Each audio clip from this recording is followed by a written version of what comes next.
Thank you, Mr. Speaker. With permission, I would like to make a statement to the House regarding measures that His Majesty Government will take in response to the reckless and dangerous activities of the Russian government across Europe and now suspected here in the UK.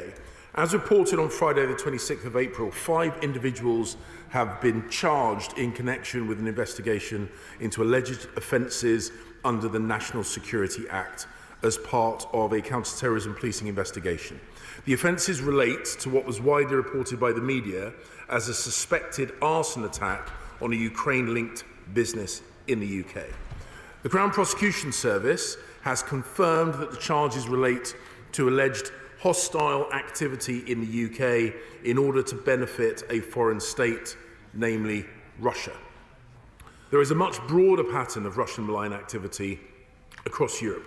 These include plans for sabotage activities against military aid for Ukraine, in Germany and in Poland, espionage in Bulgaria and in Italy, cyber attacks and disinformation activities, airspace violations and GPS jamming with an impact on civil aviation in the UK. That is why today, Mr. Speaker, in conjunction with my Right Honourable friend, the Foreign Secretary, I am announcing a package of measures to make clear to Russia that we will not tolerate such apparent escalations.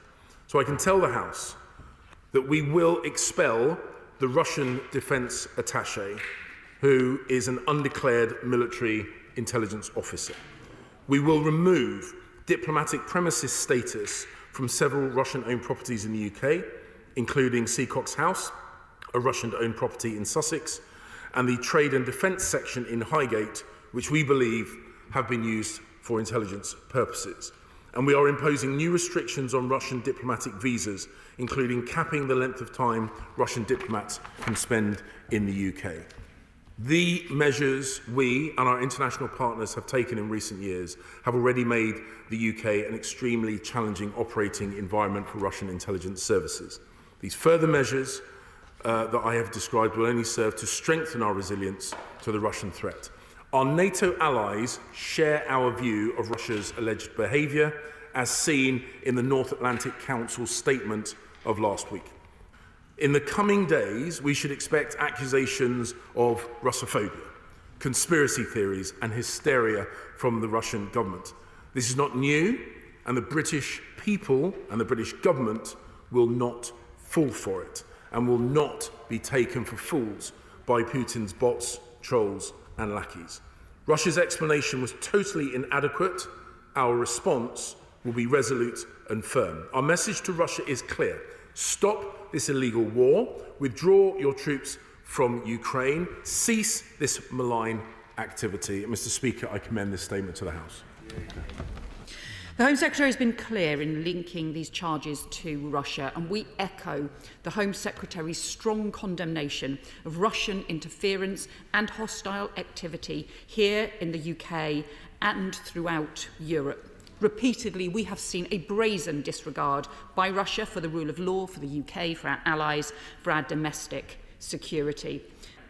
But as the Home Secretary has made clear, these challenges are also to our homeland security, and that is why we support wholeheartedly the measures the Home Secretary has set out today, just as we worked on a cross-party basis with the government to pass the National Security Act, and we will work closely with them in going further.